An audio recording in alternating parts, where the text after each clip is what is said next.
Good evening, graduates, family, friends, faculty, Dr. Steger, and everyone else that's out there. I can't tell you how honored I am to be here tonight, and I mean that really sincerely. If any of you had ever seen my transcripts from here, you'd understand why. Because of this institution, I had the opportunity to spend 38 years in the military pursuing an incredibly exciting and rewarding career. We lived in faraway places like Osan, Korea, twice, Doha, Qatar, Oberammergau, Germany, and the most remote of all, Clovis, New Mexico. My wife's favorite place. No offense to those of you from Clovis. We got a chance to travel to every corner of the globe, dine with kings and queens and emirs and presidents and prime ministers and movie stars and industrial giants, and most importantly, with soldiers from almost every country in the world. So as you all prepare to step out into this very chaotic, mysterious, and challenging world today, I thought I'd share several observations I've made over the years viewing our country from home, but most importantly and significantly from abroad. Let me begin by saying how proud I am to be an American. That seems to be harder and harder for some to say today.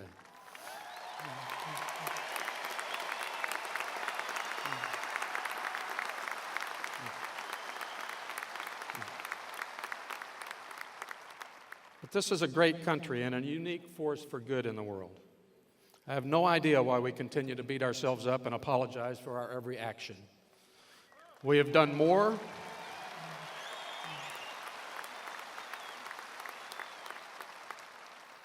We've done more to free people from tyranny and poverty than any nation on earth, and refuse to be proud of that, yet are happy to kick ourselves in the rear every mistake we make, big or small. Because of our efforts, millions of young girls are in school in Afghanistan today. Iraq is rid of a vicious dictator and his sons. Kuwait is a sovereign nation again. Millions are surviving the scourge of AIDS and malaria in Africa. Numerous agencies, including the UN, are able to provide services to their constituents thanks to our massive contributions, and the list goes on ad infinitum. It is media and political hype that the U.S. is hated around the world. It's not true. Some do dislike us, of course. The Western way of life is a powerful threat to many, particularly religious leaders who don't share our liberal views. These leaders influence many, but they won't like us no matter what we do. We are aggressive actors on the world stage, and not all action we take is going to be lauded by the international community or even everyone in this country. Some will no doubt be impacted negatively by our actions, and they won't like us much. But most aren't the kind of friends we want anyway. We don't need to be loved by everyone in the world.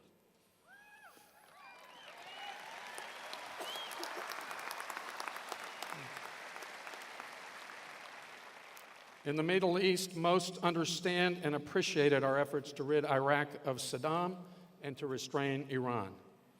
It would have been very difficult for any nation or group of nations in and around the Gulf to do it themselves, not just militarily, but morally. There are strong ties, both religious and tribal, between all the families of the Gulf, making it nearly impossible to reach consensus on any kind of military action against one another. One of your fellow graduates tonight, Adnan Barkawi's family, flew in from Kuwait for this ceremony. They can tell you. The Kuwaitis are no doubt ready to have us depart and get on with their lives, get things back to normal. But they've been great allies in this fight, and at no small cost to themselves. Behind closed doors in other capitals, it is not just the Kuwaitis who appreciate the sacrifice in blood and money that our nation has made. In Asia, we've been the foundation of peace and stability for 60 years. Our presence has allowed Japan and Korea and others in the area to build economies that are dynamic, innovative, and productive. They don't hate us. They respect us as tough competitors and good friends. Even China doesn't hate us. When I visited Beijing not too long ago, they were far more interested in sharing and building cooperation than conflict. Europeans don't hate us, though it seems they are ready to critique us at the drop of a hat, but they have their reasons as well. I read a great article by Robert Kagan in the Washington Post last month. It was called Disturbers of the Peace. Basically, it says that Europe's reluctance to act is understandable. After 2 world wars, the Holocaust, rampant inflations and depressions of the 1920s and 30s, wild political swings from nationalism to fascism to socialism to flirtations with communism to democracy, and a Cold War that divided the continent along the Iron Curtain between and within countries of Western Europe. They just want to be left alone in peace and quiet. Unfortunately, there's a great disturber of the peace out there. To quote Kagan, Americans are creators of turmoil. Europeans see them the way the ancient Greeks saw the Athenians, as incapable of either living a quiet life themselves or of allowing anyone else to do so. That's absolutely true. A French journalist commented when speaking to Kagan about President Obama's plans for the economy and his new strategy for Pakistan and Afghanistan and his ideas on Iran. He said, "We have all been surprised. He is so American." That's not a bad thing. My second observation is that our media has lost its compass. It has become difficult at best to determine where the news starts and the opinion ends.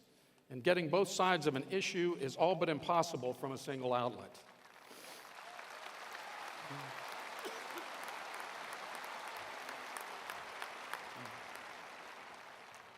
It is tragic that we often have to go to foreign news outlets to get facts that you will not see or hear in the U.S. because of media bias.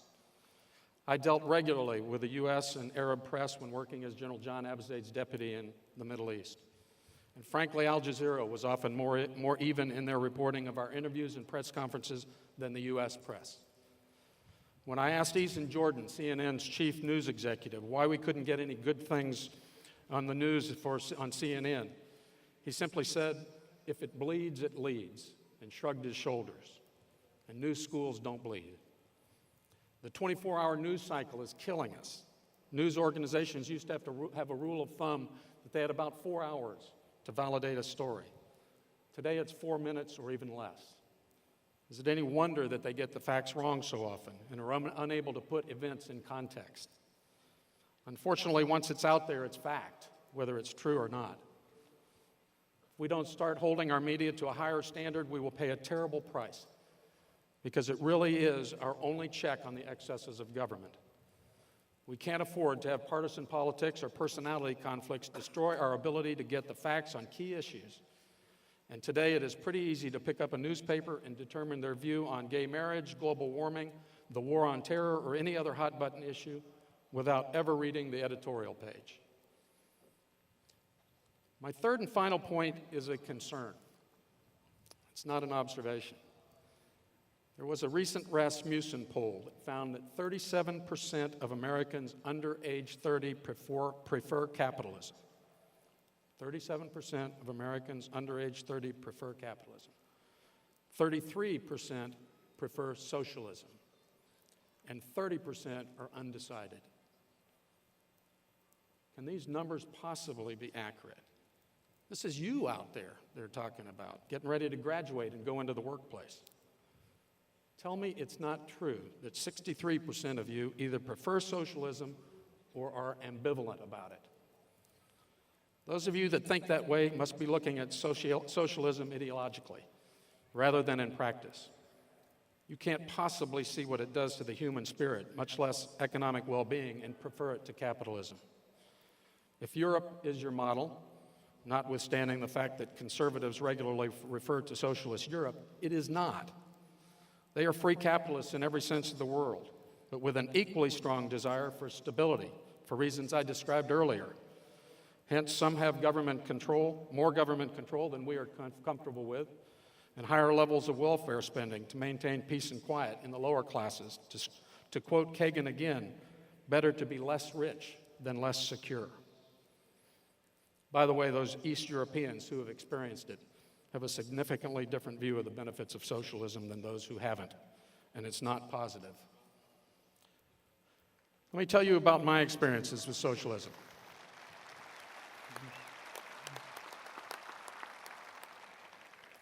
Socialism is East Germany prior to 1989. It's North Korea today, Cuba, and some of the poorest countries in Latin and South America.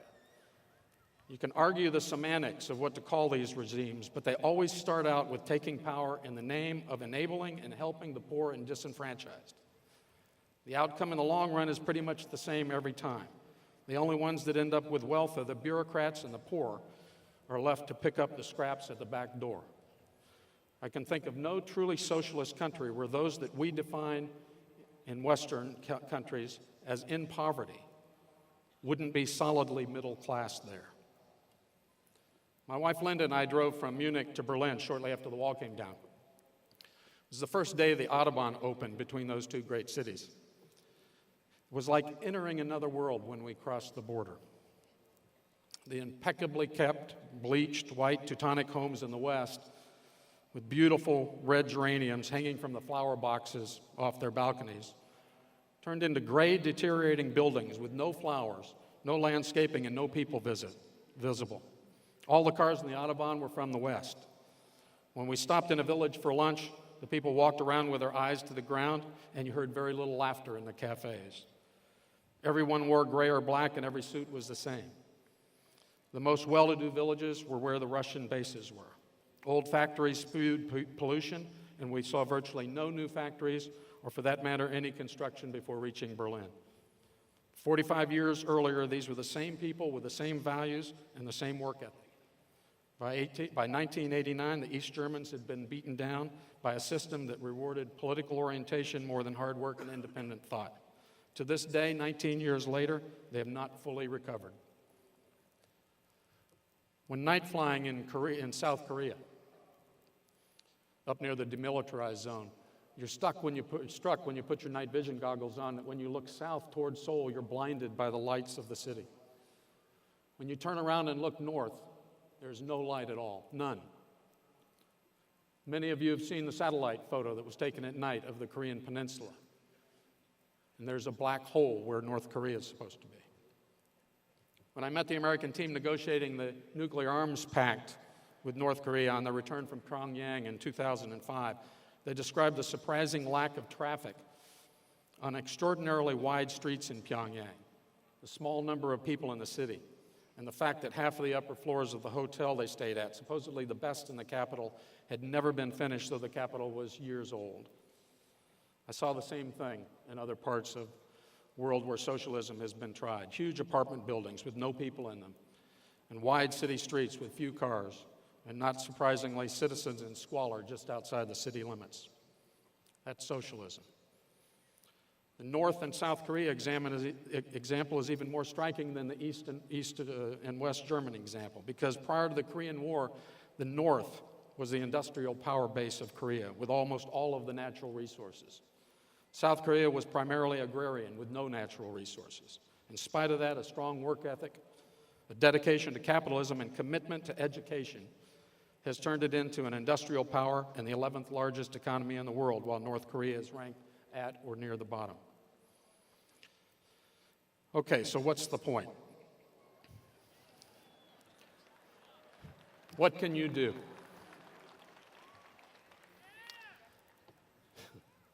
You need to get out of this country and see for yourself how the rest of the world lives. I don't mean the French Riviera or Rome, except perhaps in transit. Go to Africa or South America or China or India. If you have a chance to live and work or study abroad, take it.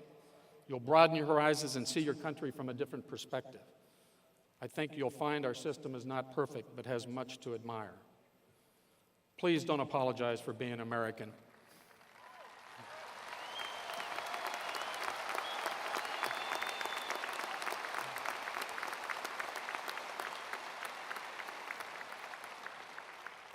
Be proud, but be respectful.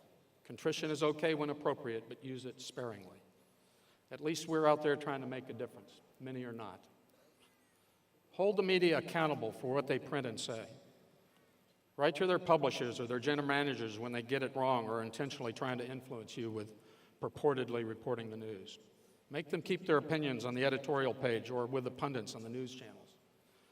We know Sean Hannity and Alan Colmes are going to come down on the different sides of the issue, and that's healthy. Newscasters, on the other hand, taking one side or the other is not. We should not even know their political persuasion, liberal or conservative, Republican or Democrat. When we do, it's a foul, and it's up to us to correct it. Know what you're talking about when you discuss the wisdom of one economic model or another. Your education does not stop when you drive off the campus tomorrow. Read Das Kapital by Karl Marx. Read Democracy in America by Alexis de Tocqueville. And since it's been #1 on the New York Times bestseller list for the last 7 weeks, Liberty and Tyranny by Mark Levin. These books should give you a pretty well-rounded perspective, one from the left, one from the center, and one from the right. Democracy is too fragile an animal to not give it the constant care that it needs, and it's too important to leave it to others. Socialism destroys democracy and individual liberty. George Will wrote a great piece in the Washington Post last week. It was about Tocqueville and his concern with the future of democracy in the United States. He wrote of possible threats of democracy and possible threats or dangers to democracy. He believed that democracy has a tendency to generate or degenerate into soft despotism, as well as the risk of developing a tyranny of the majority. He feared that, and I quote, an immense tutelary power could take charge and envelop society with a network of petty regulations, complicated, minute, and uniform. But softly, it does not break wills, it softens them, bends them, and directs them until people resemble a herd of timid and industrious animals of which the government is the shepherd. This was written in 1835. We need to stay vigilant, lest we become a herd of timid and industrious animals shepherded by our government. Finally, our democracy only works if you get involved in the process. Doesn't matter what level or what issue, but what matters is that you engage. You no doubt will be and you should be focusing on your jobs for the next couple of years. But you'll have opportunities to get involved in the community, take them. It's through grassroots efforts that real change is made. However small your contribution, on whatever the issue, it will make a difference. The worst thing you can do is be indifferent. When you do get involved, don't be squelched by political correctness. We recently saw a very brave young woman in Miss America, or in Miss California, Carrie Prejean, stand up for her beliefs in the midst of withering attacks from the press, blogs, and myriad special interest groups.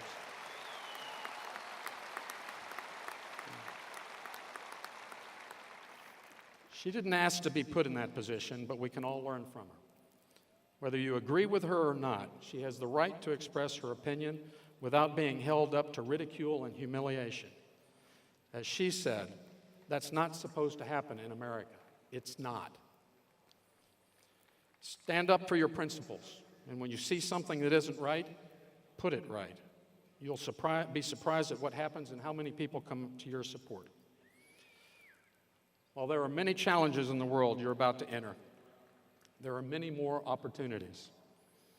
You will find them, you'll make your family proud, and you will make this institution proud. We wish you all nothing but success. Congratulations, graduates. Now go out and disturb some peace. Thank you very much.